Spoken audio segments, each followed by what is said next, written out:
Hello, so today we're going to go over problem number 2 of midterm 3. And with that, I'll share my screen to show the problem. And so as we scroll through this problem, essentially what we're trying to do is that Jake is trying to move money out of the Japanese market, the Malaysian market, and the Indonesian market. And in doing so, trying to minimize the cost as converting the money from these currencies eventually into USD does have its transaction cost given right here on this table. So now with that, part A asks us to formulate Jake's problem as a minimum cost flow problem and to draw the network. So actually to show visually how the problem looks like, I'll actually show the network first. And over here we have our network. I know it's a little messy, but I'll try to do my best to explain it that I can. So the key components of this network are the nodes and the arcs. And what each node represents are the currencies that are in play from going to the markets that Jake's trying to get out of and eventually into USD. And from this table, table 3, and from table 2, we see that these are the nodes involved. Regarding arcs, the arcs are supposed to represent the transaction itself between the starting node and the terminal node and the finishing node for that specific step. So for example, this little arc here is the transaction from converting yen into pounds. And the little number that has an asterisk is essentially the transaction cost percent given in table 2 for every single arc.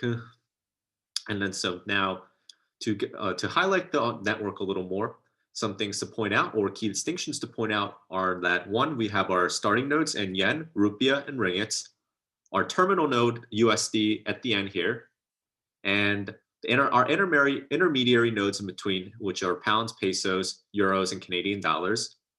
Now with our starting nodes, it has an arc going out of the node into every other single node in the network.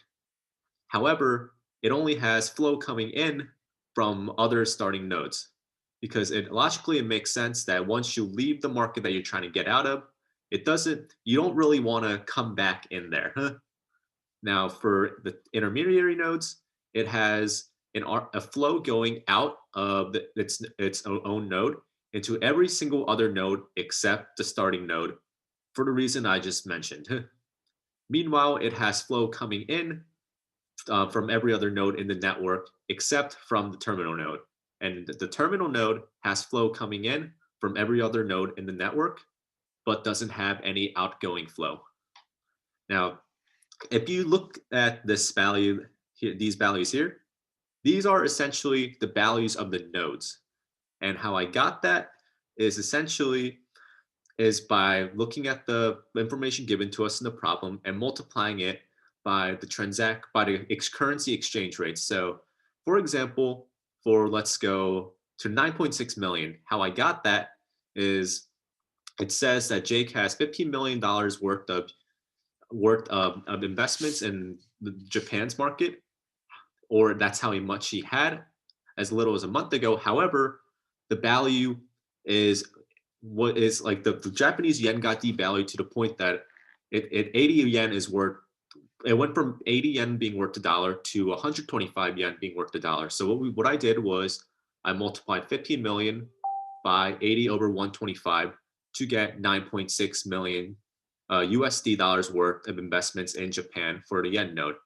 Similarly, for rupiah and ringgits, what I did was from this information where it showed that he has 10.5 billion Indonesian rupiahs and 28 million in Malaysian ringgits. I multiplied those values by 0.00016 and 0.2, which are the exchange rates respectively, to get 1.68 million USD worth of investments in Indonesia and $5.6 million worth of US investments in Malaysia. And now for the USD node, how I got that is essentially I did negative sum of the starting nodes, which was 9.6 million plus 1.68 million plus 5.6 million to get $16.88 million worth, because that's the total flow that involved in the overall network, and USD is a terminal node. Now for the intermediary node, it's just that supply is equal to demand. So in this case, it's 0 for these 4 nodes here. Now let's go to the problem formulation. Now, the things to keep in mind is that you have to treat like the objective function, right, is to minimize the overall cost of the whole network, which is, my apologies, the sum of the transaction cost of every single arc in this network. Now, how you get that is essentially it's X, for example, X yen to rupiah is the amount of investment dollars, your USD investment dollar value that we're moving from the yen node to the rupiah node. And the transaction cost of that is 0.5%. So 0.5% expressed in an actual value is 0.005. So you multiply the transaction cost by the flow. And then you would do that for every single network to get the total transaction cost. Now, for our constraints, what you want to do is our capacity constraints, which are given in table 3, right here. So let's just pick an example, right? Since there's a lot of them. So for this one, for example, X yen to rupiah is greater than or less than or equal to 5,000. And from here, we see that the transaction limit from yen to rupiah is 5,000 here, right? So we get that. And we do that for every single transaction that's listed under table 3 on here. And in addition, meanwhile, the ones that are not listed, technically there's not a constraint, but in the solver, you want to pick an arbitrarily large value. The next thing to go over is the supply is equal to demand constraints. Now for this one, I believe what I have in my cursor, that is the supply equals demand constraint for the terminal node. So let's go back to our network here, over here. So what this is saying is that all the flow coming in to USD has to equal the value of the node right here, negative 16.88 million, which is why every single arc that's coming into USD is equal to this value. Now for the starting nodes, let's go with the yen node, for example.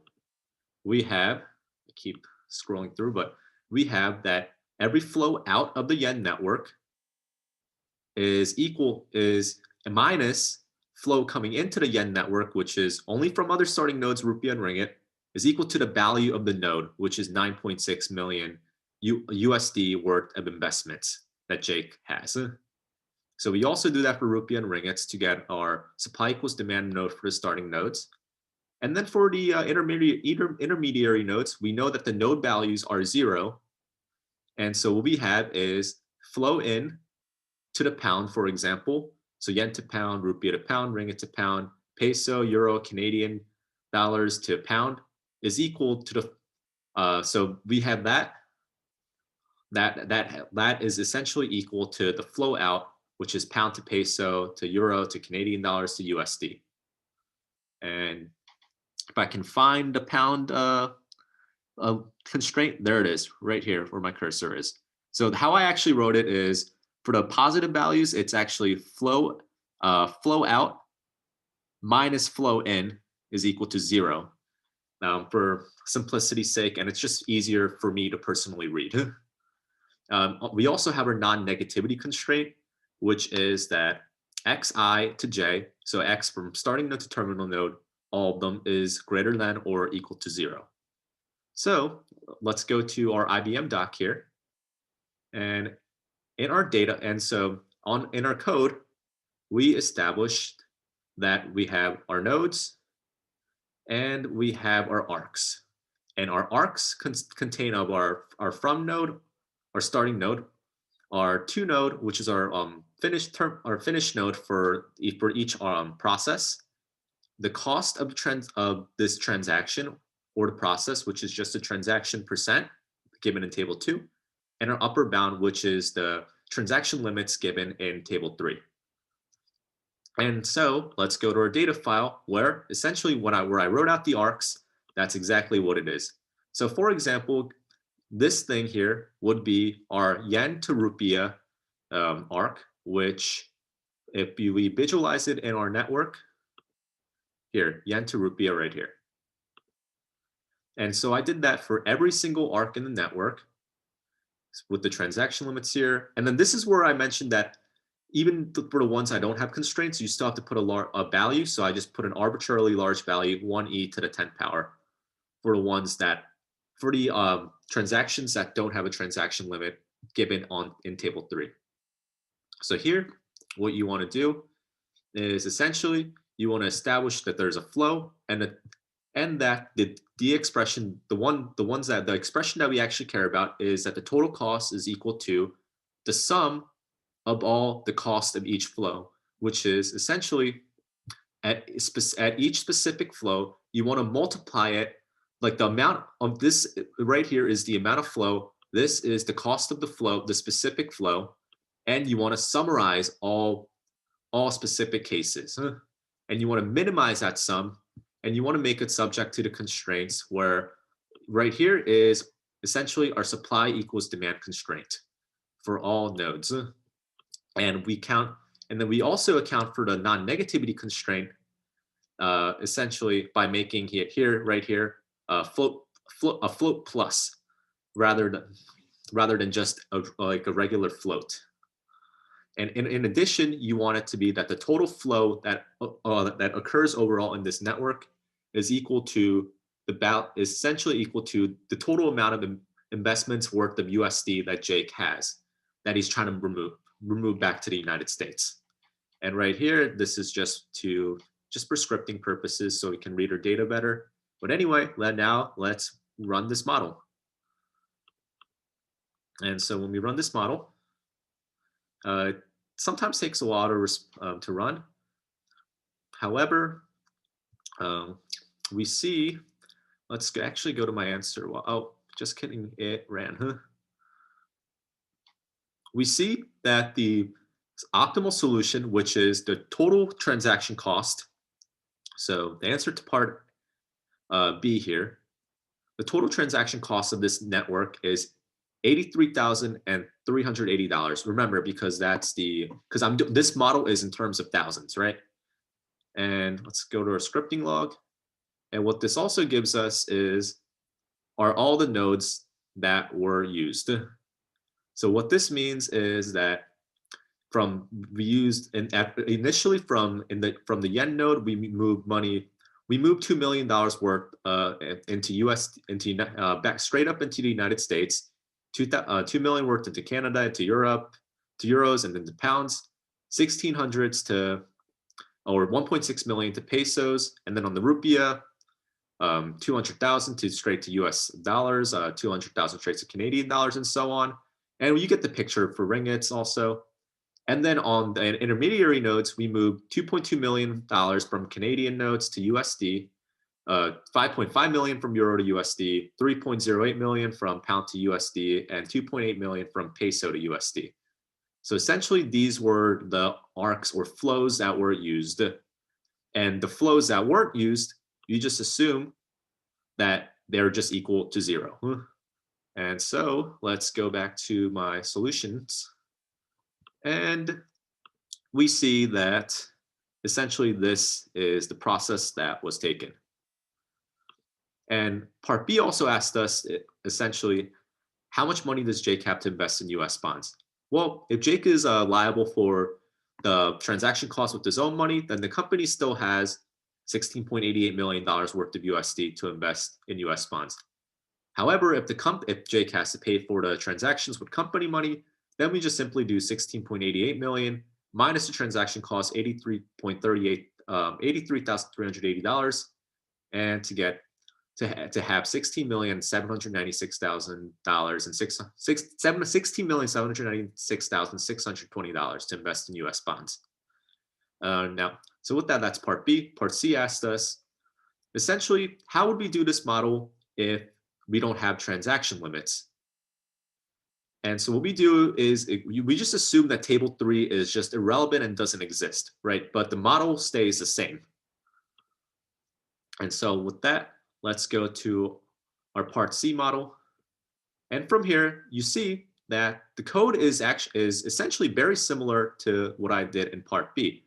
However, like I said, the difference is since transaction limits don't exist, you just make essentially the upper bound of every single arc just equal to an arbitrarily large value rather than the transaction value that was given in table 3.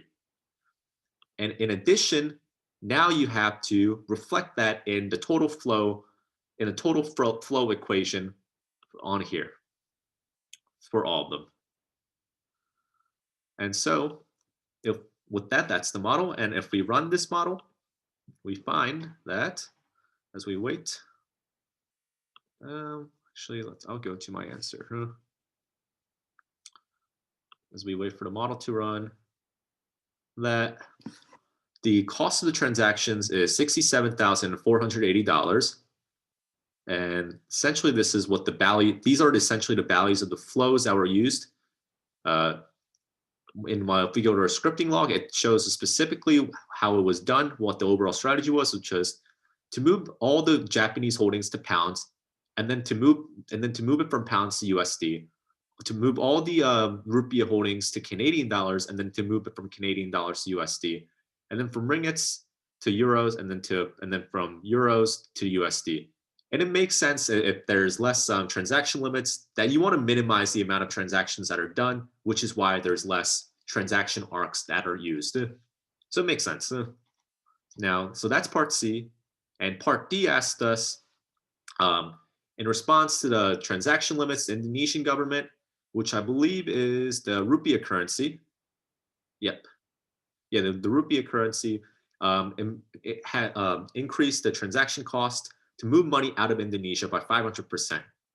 So regarding the transaction limit, that same, I guess, assumption still applies. However, our difference now is that the transaction cost, we multiply the transaction cost of every outgoing node from the rupiah, or every outgoing arc from the rupiah node by 6. And if you look at our data file, you see that on here, all I did was multiply the cost part of the arc by 6, which is why you have 0.03 versus 0.005 and 0.042 versus 0.007 here. And that's the only thing I changed. And in the model, the only thing that I changed is, once again, this value to reflect the change in the data file.